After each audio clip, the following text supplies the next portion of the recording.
ఊపిరితిత్తులు మొత్తం ఊపిరి వెంటనే అంత ప్రమాదం.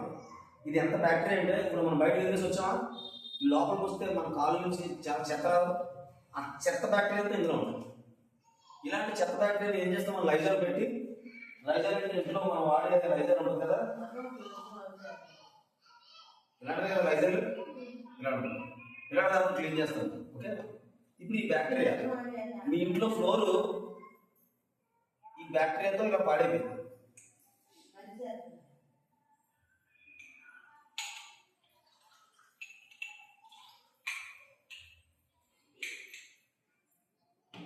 ఇప్పుడు నువ్వు మీ ఫ్లోర్ పాడైపోయినట్టు ఈ నీళ్ళు కూడా పాడైపోయింది.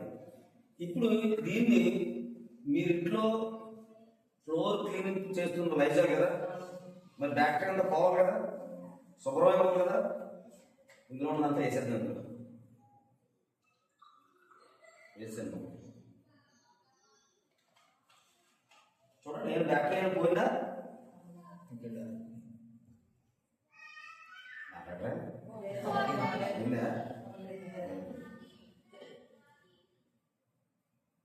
ప్రసంగం చేస్తే మీకు మీరు అలా పోతారా, అల్లి చెప్తే అల్లి చెప్పాలి కదా. ఇప్పుడు ఇది మన కంపెనీ, ఇది ఇంచుమించు 6 దగ్గర నుండి వేస్తున్నాను. నేను మారిందా, మారలేదు. ఇది చాలా తక్కువ వేస్తాను.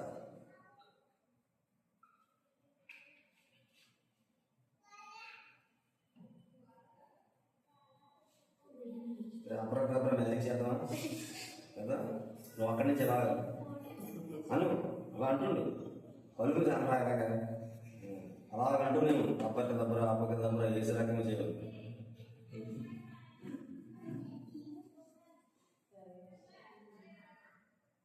అయిపోయింది.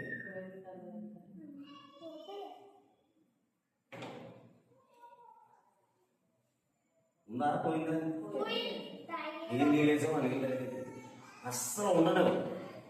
కెమికల్ కానీ దేనికి కూడా ఈ లిక్విడ్ ఉండను. ఎక్కువ అవసరం కొంచెం బకెట్ లీటర్ కొంచెం చొప్పులేసుకుంటే చాలు, ఎక్కువ కాలం వాడుకోవచ్చు. మీకు ఇంట్లో చిన్న చిన్న పిల్లలు పాకుతుంటారు లైజర్లు, ఇలాంటిది ఫ్లోర్ క్లీనింగ్ చేసిన తర్వాత పిల్లలు ఎండిన తర్వాత పిల్లలు పాకి నోట్లో నీళ్ళు పెట్టుకుంటారు. ఆ పిల్లలకి రకరకాల ఇష్యూస్ వచ్చేస్తాయి లోపల, దీనికి అట్లా రావాలి. ఈ నీళ్ళు మీరు మీ ఇంటి దగ్గర ఉన్న మొక్కకి దేదో మొక్క, పిచ్చి మొక్కకైనా 3 రోజులు వేయండి, వదలకుండా 3 రోజులు రోజు కలిపి 4 రోజులు చచ్చి మనకు ఆకులన్నీ ఎండిపోతాయి, బతకరండి, అంత కెమికల్ ఉంటుంది. ఈ నీరుని వరుసగా ఇంకొక మొక్క వేయండి 3 రోజులు, మొక్క చాలు. మీరు నీళ్ళు వేస్తున్నట్టు పెంచుతున్నట్టే మొక్క పెరుగుతుంది. అంత ఎక్కువ ఫ్రెండ్లీగా ఉంటుంది. అంటే నేచురల్ నుంచి తయారు చేసింది, చెట్టు బెరడు నుంచి తయారు చేసింది. ఇందులో కెమికల్ ఉంటుంది, కనబడుతుంది. ఏమన్నా ఇందులో ఎల్లో కలర్ వేసింది కదా,